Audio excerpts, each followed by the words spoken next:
Hello and welcome to the new video of GST. Straight to the point. Last video में हमने देखा था कि there are three types of taxes: CGST, SGST and IGST.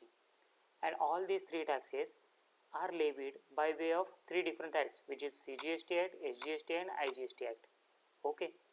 तो इस video में हम कहाँ जानने वाले हैं कि टैक्स कलेक्शन के लिए फाइनल टैक्स कलेक्शन के लिए सिर्फ एक्ट्स रहना इम्पोर्टेंट नहीं है. Okay, there is also need of a strong mechanism, a tax administration system through which you will be able to collect the taxes. Okay, अब ये tax administration system along with the CGST act क्यों होना चाहिए? Why is there a proper system is needed to collect about taxes from whosoever it is due. जिन से भी collect करने हैं, जो कि लेवी का हमारा सेक्शन है, उनसे ये कलेक्ट करने क्यों इंपॉर्टेंट है? Why is it so much important? Every year हम कुछ बजट अनाउंस करते हैं. बजट यानी क्या रहता है कि हमारा इस साल में कितना खर्चा होगा और कितनी आमदनी होगी. What will be our expenditure and what will be our revenue. Okay, जब भी हमारा एक्सपेंडिचर रेवेन्यू से ज़्यादा होता है, जब भी हमारा एक्सपेंडिचर रेवेन्यू से ज़्यादा होता है तो क्या होता है, हमारे पास उतना पैसा नहीं होता है, तो इनस्टेबिलिटी आ जाती है. Okay, we are not on our own foots. तो जब इनस्टेबिलिटी आती है तो हमको शायद कभी कभी अदर कंट्रीज से बोरो करना पड़ेगा. राइट? कोई एक पर्सन भी आप अगर सोचे, यू योरसेल्फ, जब आपके पास खर्चा ज़्यादा रहेगा आपके आमदनी से, तो obviously there will be stress among your family members and you as a home. Okay, for example एक और एग्जाम्पल हम लेते हैं कि हमारे नेबरिंग कंट्री जो श्रीलंका का अभी एक ताज़ा उदाहरण है, इनफैक्ट इवन पाकिस्तान. श्रीलंका के बारे में क्या हुआ, कोविड के पीरियड में उनका टूरिज्म एकदम सा बंद हो गया, तो उनके पास ज़्यादा रेवेन्यू नहीं था पर उनका एक्सपेंडिचर तो चालू था. ओके, उसके वजह से उनके रुपये उनकी जो करेंसी होती थी वो डिवैल्यू हो गई, उनके खर्चे नहीं वो कर पाए और काफ़ी सारे क्राइसिस का पीरियड था. ओके, तो ये जो एक्सपेंडिचर और रेवेन्यू का चीज़ें रहती है बजट में, ओके, तो उसके हिसाब से बजट दो प्रकार का होता है. एक तो सरप्लस बजट होता है और एक डेफिसिट बजट होता है. सरप्लस और डेफिसिट बजट क्या रहता है कि यह अर्न और यह है आपका spend expenditure.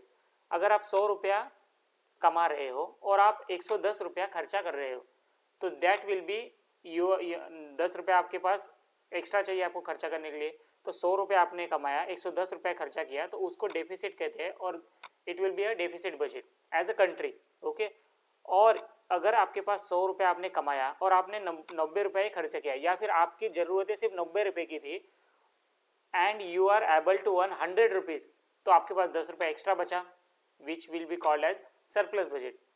Let's see India का बजट एक्चुअली में क्या है. 2022-23 का हम इंडिया का बजट देखते हैं. This is India's budget.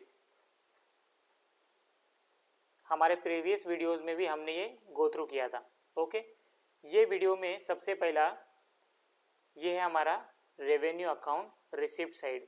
Okay, this is receipt side. पर उसके पहले हम लेट्स सी हमारा खर्चा क्या है. ये हमारा खर्चा है. ओके, और ये खर्चे के डायरेक्टली हम टोटल पे आते हैं. यहाँ पे देखिए टोटल रेवेन्यू डिसबर्समेंट, टोटल कितना खर्चा है हमारा.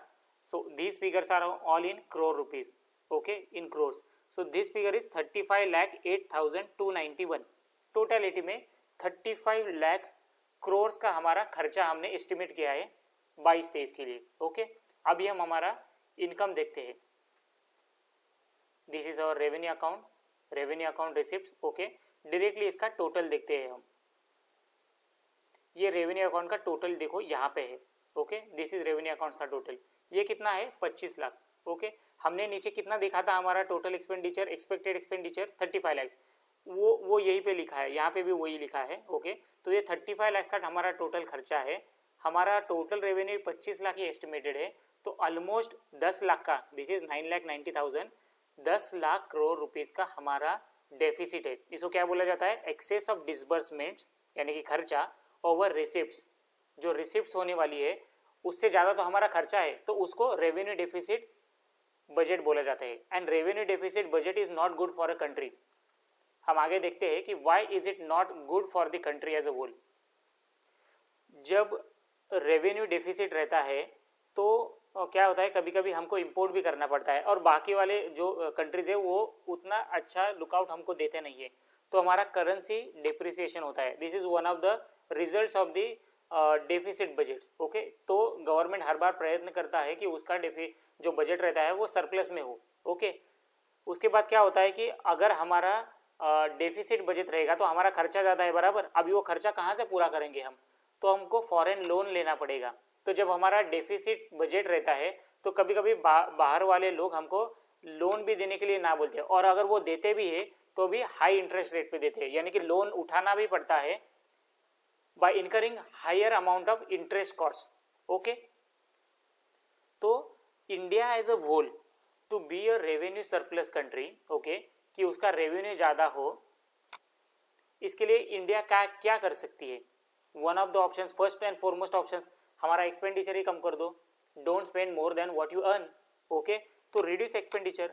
But as a India is a still a developing country, तो खर्चा कम करना उसके लिए ऑप्शन नहीं है, क्योंकि क्या होता है, आपको अगर डेवलप्ड नेशन बनना है, ओके, तो आपको आपके इंफ्रास्ट्रक्चर के ऊपर खर्चा करना पड़ेगा, और उसके लिए आपका खर्चा always will be higher than your revenues.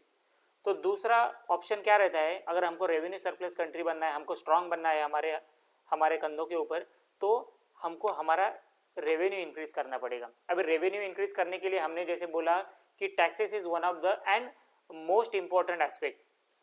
जितना ज़्यादा टैक्सेस हम कलेक्ट कर पाएंगे, हमारा खर्चा भी हम उतना ही कर पाएंगे और हमारे खुद पे पैरों के ऊपर रहेंगे।